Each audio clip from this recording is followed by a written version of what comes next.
Hello, welcome back, gorgeous souls, for another episode of Age of Awæcnian, Soulful Stories Unveiled. And my name is Marie Ferguson. I am missing the beautiful Felicia Lee, the other half of the Awakening team, and it's so wonderful to just do all the back end things and just see how much does actually go behind the scenes of things. And so just really honoring all of her magical wisdom that comes through. And normally I just get to chill and just go live and not have to worry, but it has been such a beautiful experience to just understand the systems of how things work. And in this beautiful episode of Age of Awæcnian, we always love having different guests that share a bit about their backstory and how they've gotten to where they are in their lives. So it is so beautiful to have this next guest join us. Beautiful Ephrat is the author of The Promise We Made, 3 Universal Soul Promises We Made to Our Children, Near-Death Experience, and the Parenting Teachings It Invites.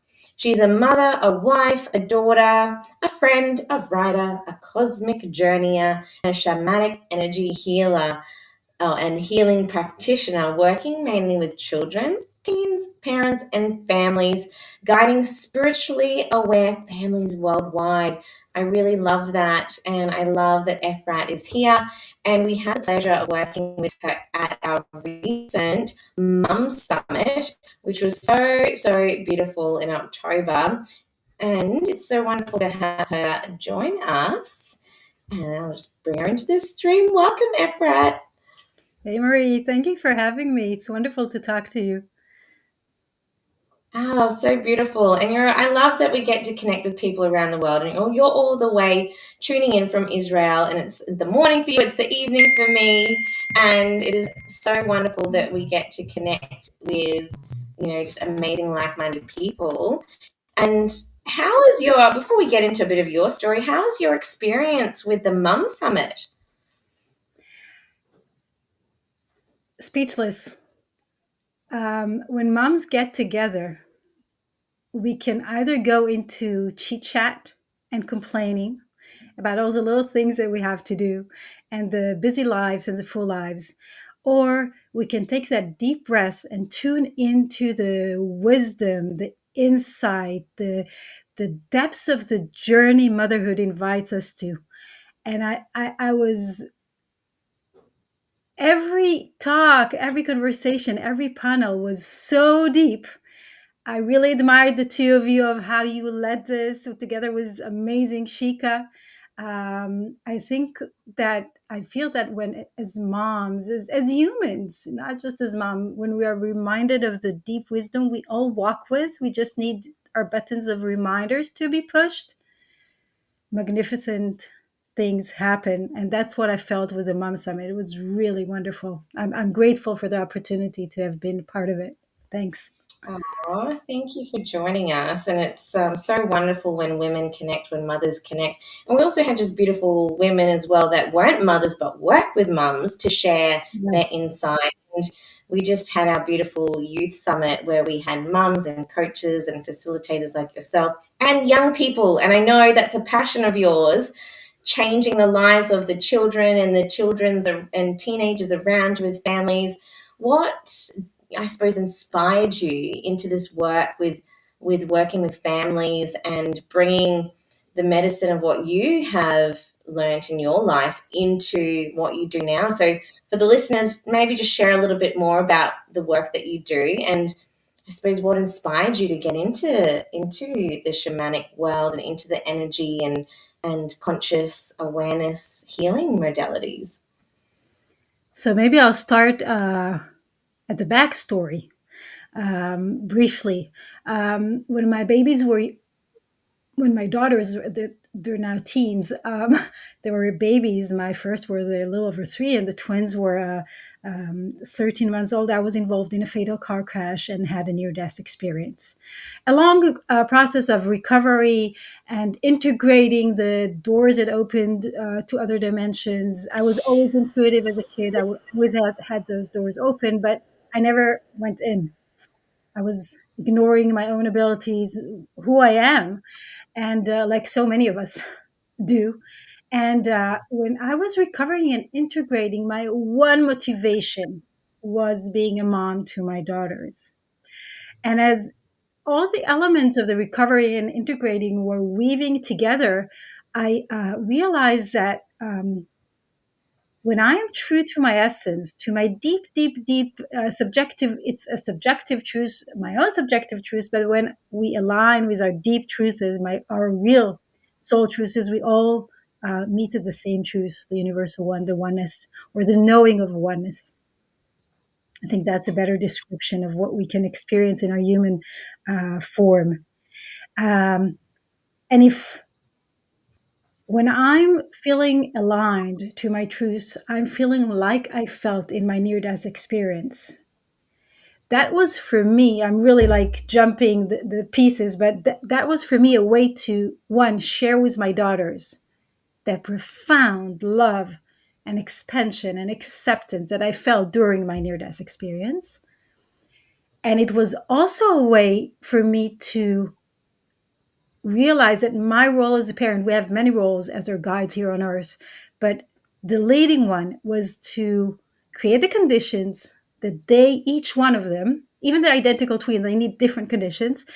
Each one of them need in order to be who she is, because if they are who they are and are aligned to their truth, then they feel joy and they feel whole and they dance life. And the lessons come in a much simpler way and not in struggle and human drama. And um, so that was a process, and a process I'll share. I'm sharing in my book the promise we made, 3 universal soul promises we made to our children. Um, and so that was happening, and all these insights were coming. And I was also looking for a framework to work with the doors that opened for me. Um, I came back knowing a lot of things. I had no foundation, had no carpet to fly on. I needed a foundation, and my heart led me to study shamanic practices as part of that process. So the things weave together, and my heart calling was understanding that yes, the key is us adults, in the sense that when we become our potential, we actually show up for those expectations our kids brought when they chose us as their parents, because the only way for us to be aligned for their blueprint, their soul lessons, what they want from us on the personal level and the universal level, is to show up ourselves, because we cannot know the blueprint. We can only do our best to be the potential. But then they're the future. And when we change that, open that door one by one, because it's family by family and kid by kid. And in some families, you can work with one kid and the other kid does not want to hear anything about spiritual tools. And that's okay, because it's their journey. Um, we weave and create a foundation for them to be who they are. This is something I know I missed as a kid. I had a wonderful childhood, but anything spiritual had to be just put aside. And until I needed a car crash to kick, I won't use the word. So, and get me aligned and show up to who I am and what I'm supposed to be doing. So today, I take all this wisdom of what I experienced raising my daughters, working with a lot of clients, kids, teens, their parents or families, and I do my best to share information in articles, in writing, in free tools, in small courses, in talking and inspiring parents to show up so that they embrace who they are and embrace their kids.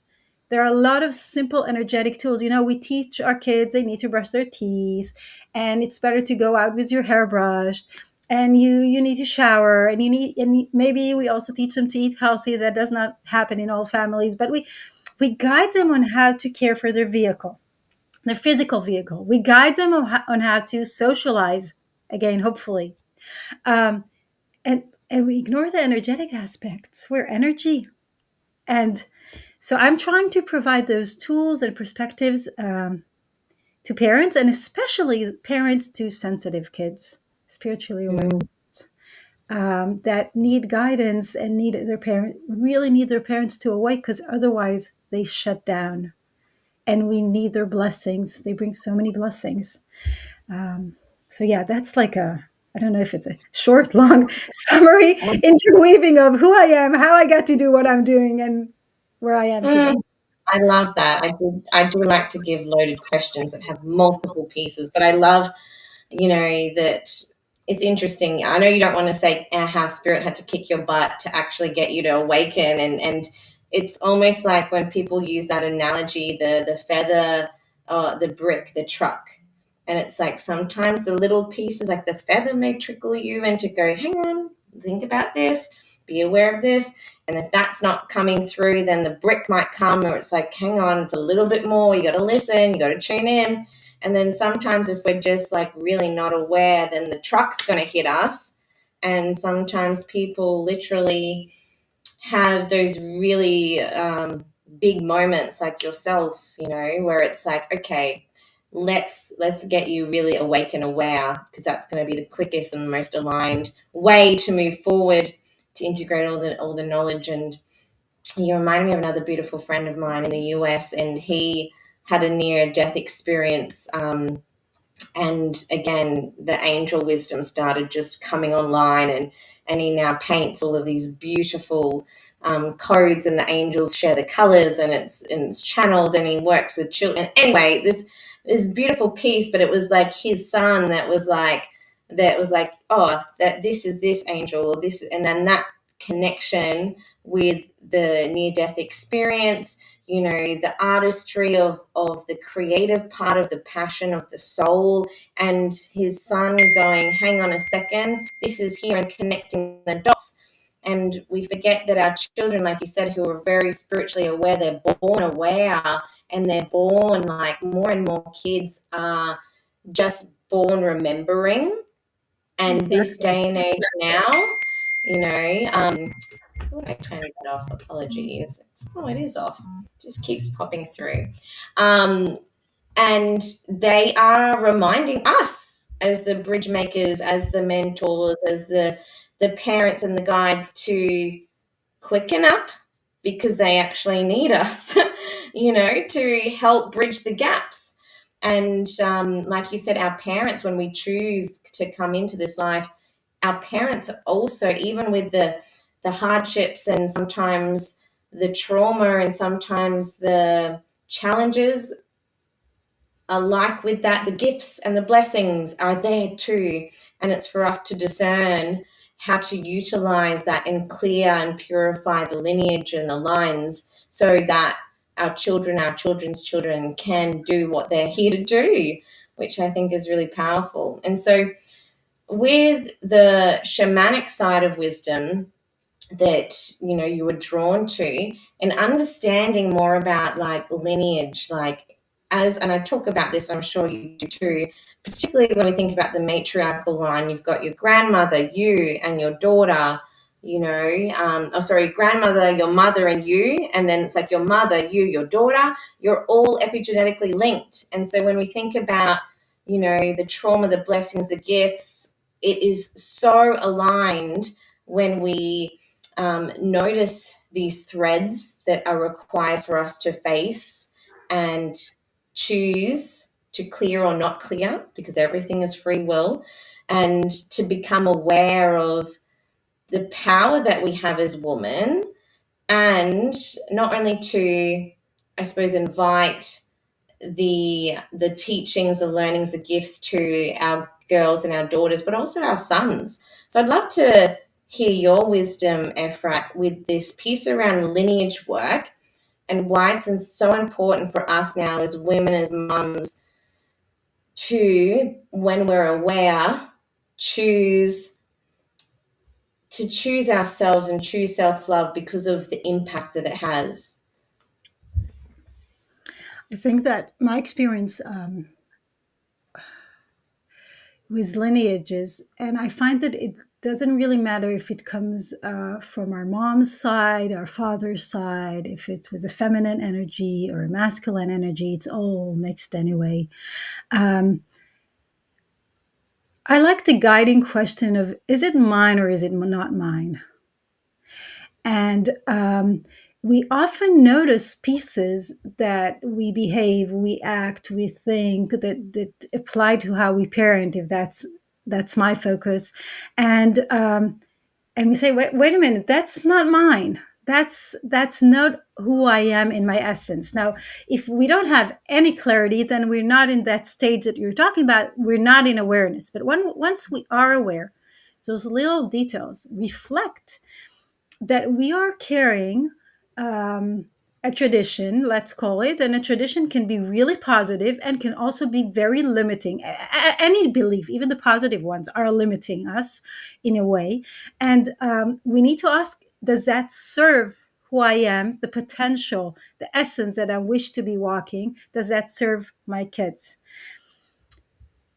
Mostly when we go into the shamanic work and we start tracking family lines, and unweaving with the intention of unweaving those pieces that limit us. And again, they can be sometimes very powerful and positive, but they're still limiting us because we need to be like that strong woman in our family. And that's not who we are, because we're sensitive, we're spiritually aware, and our power is want to speak in a different way. So we usually see visions of all kinds of family situations when someone made a vow or an agreement, which was really, really fitting to the situation of a different lifetime, a different time in history. It's not exactly linear in history where time is mixed, but still, in our way of understanding it.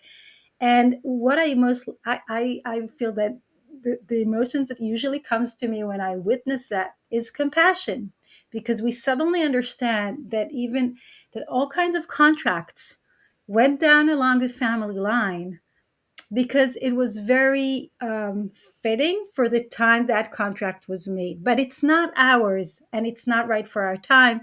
It's not right for who we are. The beauty of working with our lineages and unweaving those pieces is that anything that we do ripples backwards. And it, in the circles I studied with, we used to talk about 7 years backwards and forward. It's 14, Mm. 21, 28. It goes, and think about it, that if you weave something, it goes to so many cousins you've never met and you will never meet. It goes to so many people. Now, we don't force that healing on them, but their soul can say, oh, that healing happened. I'm pulling it in. We can also talk. If you have a sister, you can talk to your sister, said, oh, I did this healing, and she could intentionally pull it in. And it goes down to our children and it goes forward. So I find it extremely important as parents to do those pieces of unweaving, because we free our kids from having to be responsible or carrying all kinds of wounding, limiting contracts, limiting expectations, again, positive and negative, and they can be free to walk who they came here to walk.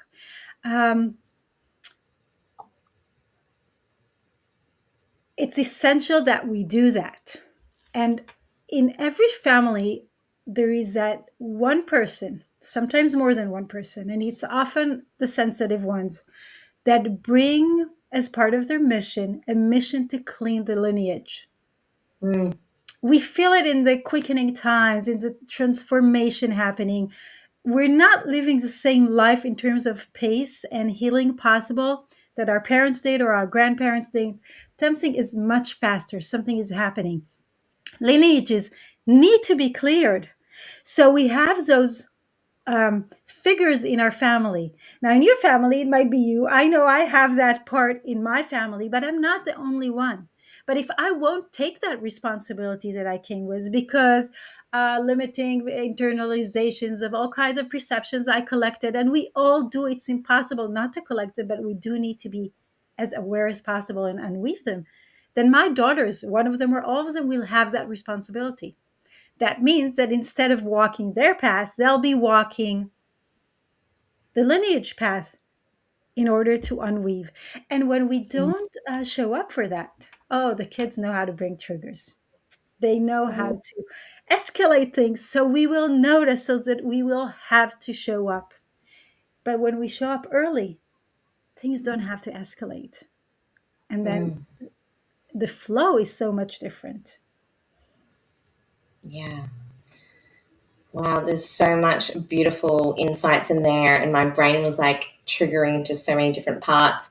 But I feel like, and just to relate to what you were saying, I feel like in my family, I feel like I've been the one that chose that mission to purify, to chose the burden and the responsibility and the beautiful openings of that evolutionary process to clear the lines. And there was like this knowing, particularly in my most recent experience, that many women would associate as being very traumatic. And for those that have followed my journey, I have experienced 4 miscarriages in a row over the last 3.5 years now. And interestingly, the last miscarriage I went through was a really deep initiation and a final phase of shedding the old paradigms of pain, of suffering, of old vows, of this whole lineage of sadness, grief, anger, deception that has caused death in the past or heartache or whatever. And it felt like this big burden, but also like this epiphany of like, oh, wow, how powerful that I get to allow that to be passed through me. And there was this beautiful wisdom that came through that experience, but also like, oh, it's not as painful as I thought. And my body working with me, and the mothers around me to feel the depth of what birthing death is like, because that is what is happening when we think even about our cycles and our menstrual cycles, the shedding and this beautiful gift. I like to see it as a gift to allow the body and the blood and the medicine to just leave the body through that process, to allow the shedding so then the renewal can happen and bringing in of new energy and the cyclical nature. And it was like this whole intense, profound like experience of not abandoning myself ever again, and a release of like all of these vows that I had done many, I don't know how many moons ago or many lifetimes ago, but it was like this deep piece of like all of the women that have experienced pain and suffering and trauma and sadness and grief, like just all passing through me through that experience, and the lightness on the other side that, wow, I'm still hopeful, I'm still in awe of my body, to trust that I can, but if I can do this, then I can bring in, life again. I can still have this hope and this wisdom of birthing ecstatically life as well. And so it was like this interesting polarity and duality in the pain pleasure senses, and the rest and the work and the wisdom that the body had was able to process in this deep lineage work. And it was like this aha moment of like, you've done it. And it was like, you did it. It's everything's cleansed and cured.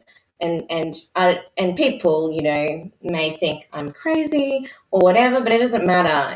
It wasn't for them. It was for me to know and to feel that sense of pride in my body and pride in my soul, that this piece of like doing this alone, only I could experience that alone. And it was meeting that, the fear, with like a reverence that actually we're never really alone, but it was like the body to be able to process that, and all of those contracts and those agreements, and like knowing that part of it was mine, and that discernment of like a whole heap of it actually wasn't, and yet choosing to be the vessel to allow that to pass through me was a really profound experience. And I know, like, even in the visions of what I feel for my daughter and the future of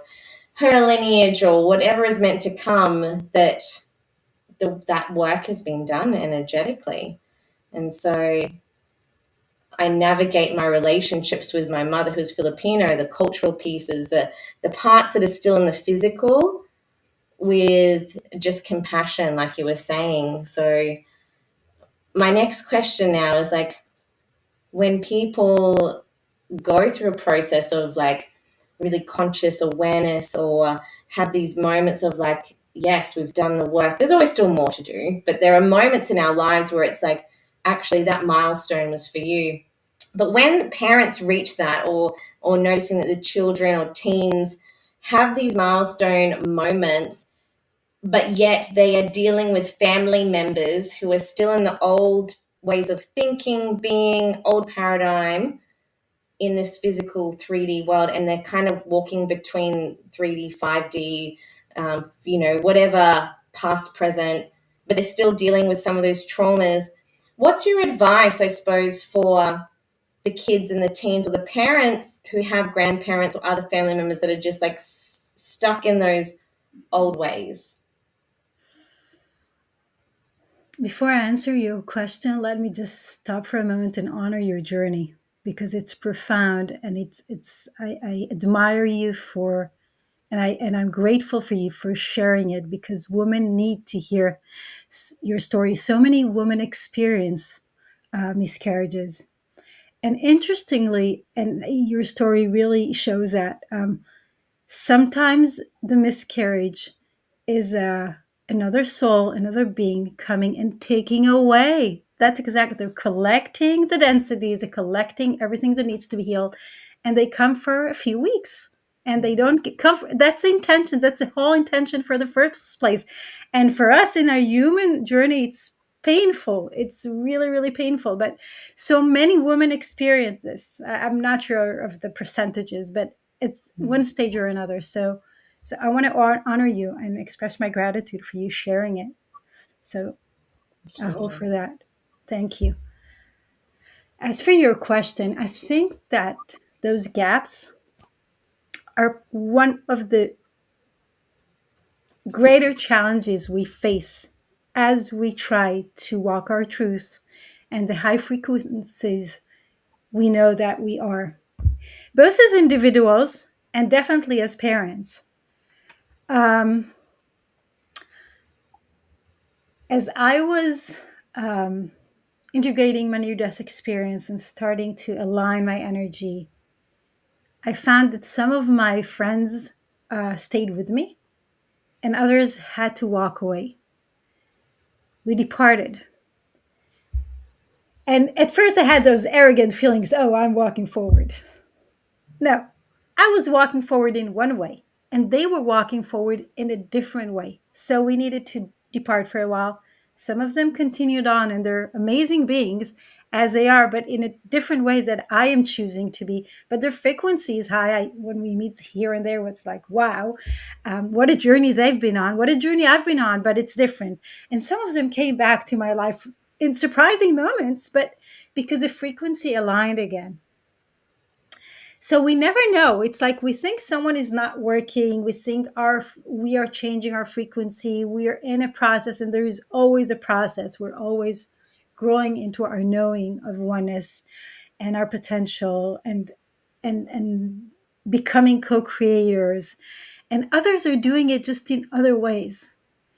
So one thing that I've learned in my processes is that first take the judgment out, because we don't know what's going inside.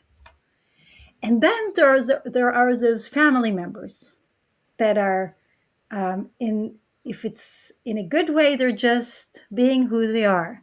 If it's more challenging, they resist who you are becoming, try to convince you you're wrong, you're not progressing, you're not awakened, you're not becoming a better person. You're crazy. Yeah, you're crazy. And I think I look at those reflections as our inner talk. So if I feel somebody in my family thinks I'm crazy, I ask myself, why am I feel what limiting belief I internalized it, I and this is a reflection inviting me to unweave it. What is going on in those terms, and what lesson and gift can I take from that into my processes? I can change them. But if I'm reactive, that means I have my work to do. Another Mm, challenging piece in that is that I have three very sensitive, spiritually aware teens. That means that if we go to a crowded place, the four of us really need to be aware that we're not collecting energies of others.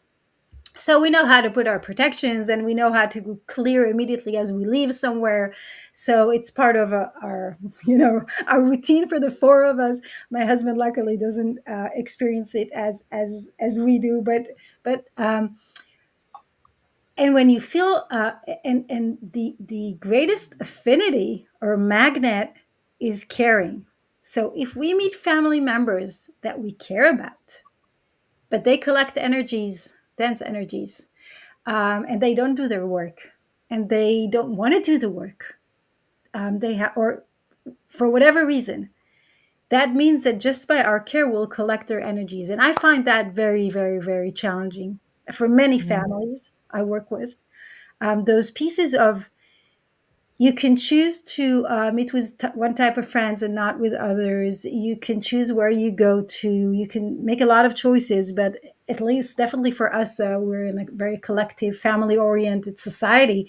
Um, Sometimes we meet family members that are not, the gap is huge between us and them, and it doesn't happen often, but it happens, and we need to be very conscious or play a game and be aware.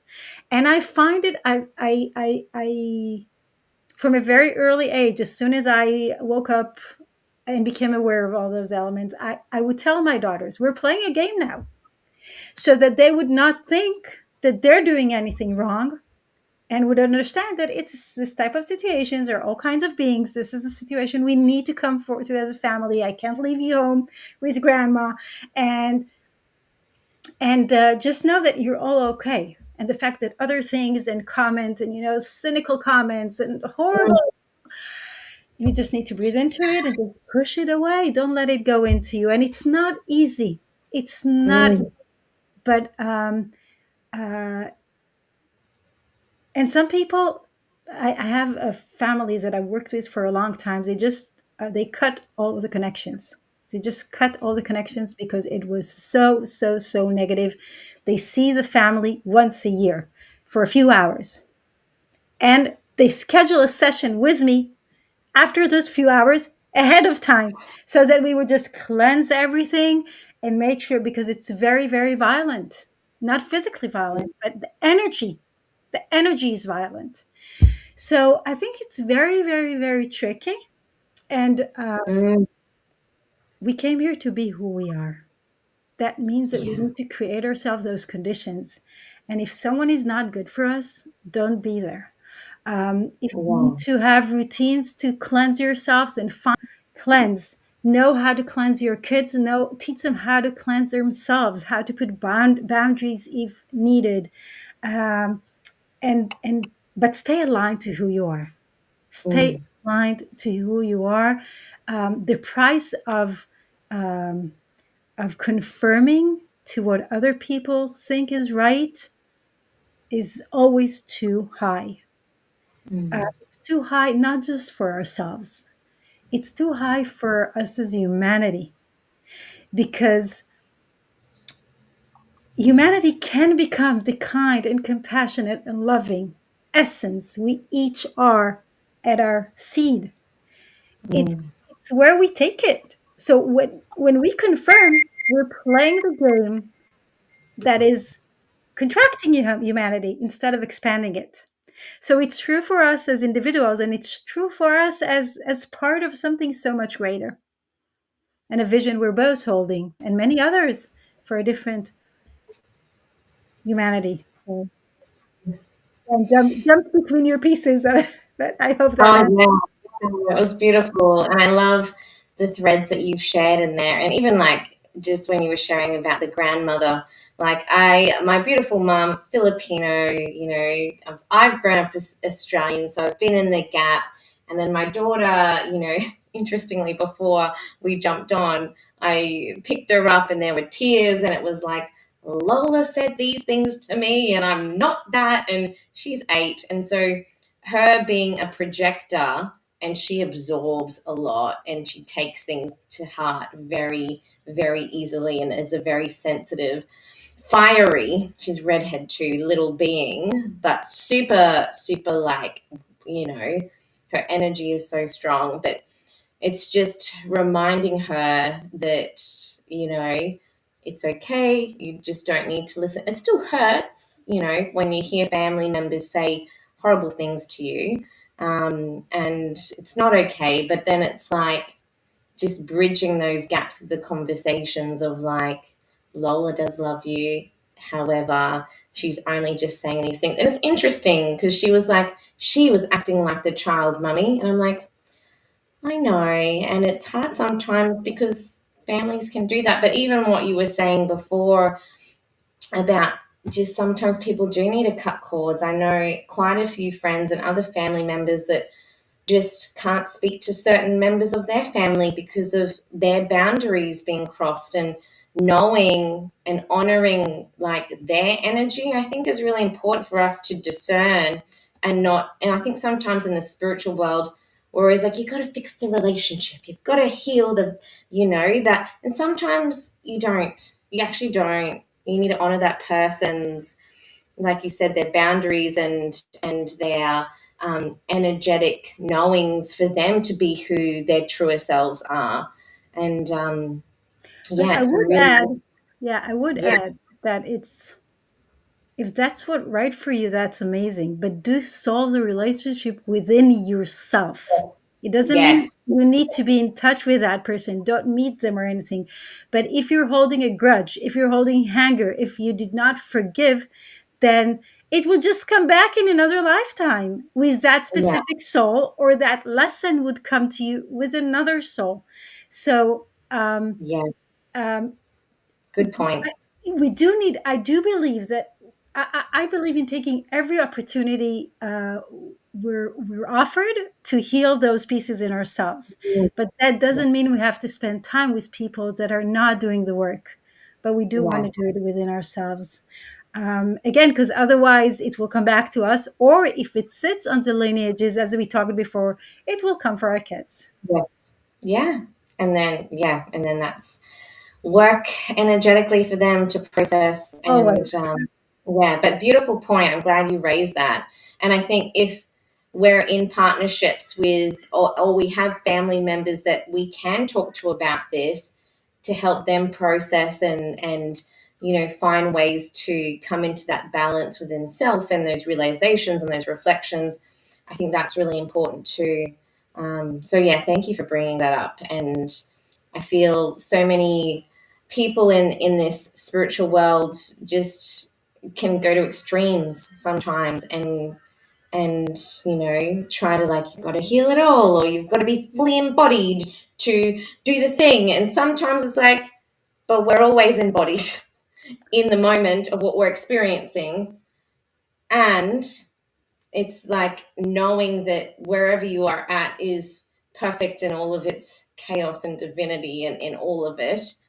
And yeah, it's interesting just to, like, to hear people like yourself talk about just honoring the truth of the person and their being in the moment and where they are, and also, like, having these beautiful talks that open up people's minds, because there's this interesting world of um, people who are becoming more and more consciously aware, that are, like, seeking the enlightenment and seeking all of the stuff up here, and forgetting to ground and actually stay in the 3D and bring that into the body. I'd love to know your insights on that, because we can see online, or I've been very blessed to have mentors and friends that are very grounded, and interestingly, have such beautiful insights and experiences that I just get to witness, observe, take what lands with me.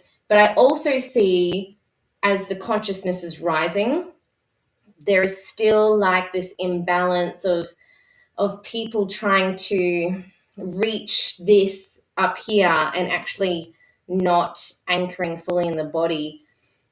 What's your take on that?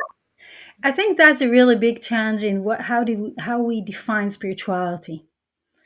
Um, I walk within me with a definition of a very grounded spirituality. I share my perspective on that in my book, like in more depths, and I bring this question up almost in every workshop or encounter that I have, because how we define what is spiritual kind of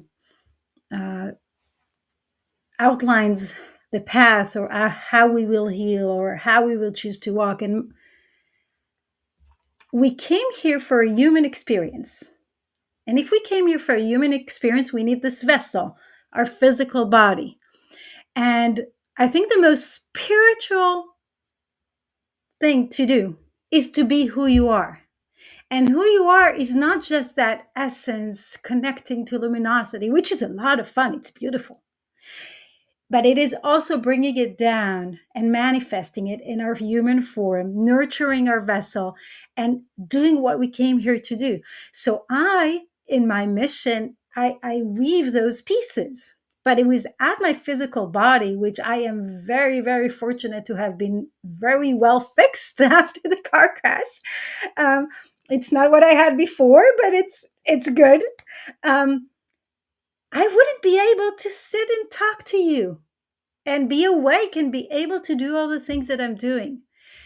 If someone is here to be a teacher, they need certain capabilities and certain um, steps to be taken, and that body to hold and be standing or sitting with a group of children.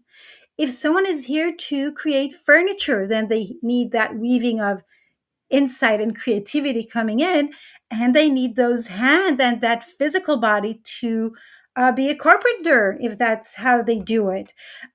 There's so many grounded pieces to who we are, and if that person came to be here a carpenter and create art and furniture that will be energetically aligned, and that's their most amazing achievement. I'm not finding really the words. They don't need a near-death experience. They don't need the meditations to go out. Okay, the goal, the aim is that we each be who we are, and that's different for each of us. And for that, we need to integrate. We need to integrate our physical. We need to integrate our spiritual being into that physical.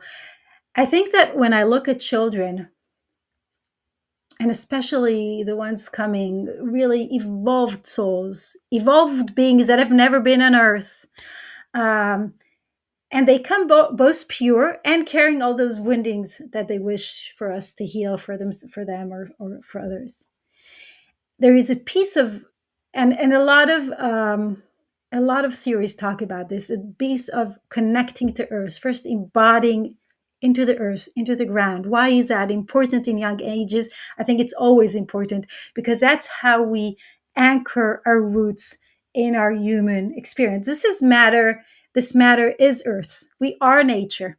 So without that connection, we can't fully embody, and then we can't be the human, the potential human that we can be. So there is a sequence of steps inviting us for that very well integration until we become the tapestry, the potential tapestry of ourselves in this human adventure, not just as spiritual. Now I understand why it's so beautiful to go on meditations and shamanic journeying and experience the expansion. We need that often to be reminded of who we are. That's what happened to me in my near-death experience. That's what happens again and again when I expand in my work. But that's not the goal on itself. That helps us remember who we are, and then we need to bring it to our physical reality and embrace it and bring the lessons, the gifts, whatever we came here to bring. The thing is that it's different for adults and children. We forgot because of how we grew up, because our society was da da da da da da da da, and we need to awaken to it and then do that reintegration. Most children, not all of them, some do come with big challenges, but most of them, they come aligned. They come ready for this embodiment. And if we give them the right conditions, they won't need to go through awakening. That's why I refer to it as spiritually aware and not awakened, because they're aware. We're awakened. They are aware. And we need to nurture that awareness so that they would come here to do what they came here to do.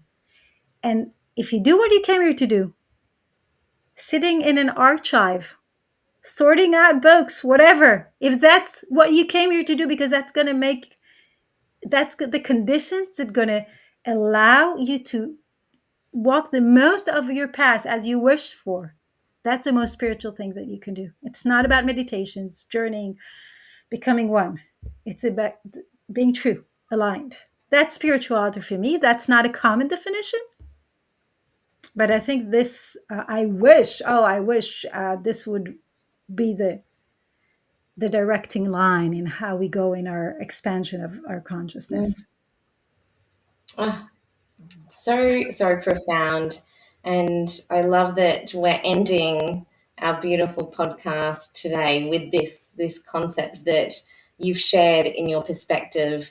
And I really love that piece around it's about authenticity as well, living in your truth, your authenticity, in your purest, highest alignment, however you want to call it, but that is a truth. And everyone's got their own ways of perceiving the world around them and discerning, and that quest to be curious, to keep diving within the heart, diving within back to what lights you up, I think is really powerful. And if there are parents out there listening, be curious with your kids, be curious and ask them, what do they like? What is it that lights them up? What are they good at that we can remind them to keep doing? And let's get out of our heads more. And if we're in alignment with ourselves and living from our joy, we're just immediately exuding that frequency and energy for our children and the people around us to feel and remember for themselves as well. So I love that you spoke about just, it's a reminding process, because we already know Always. it's ingrained in us, and we're here to just remind each other of what it feels like. Yes. So thank you for those beautiful Thank insights. you.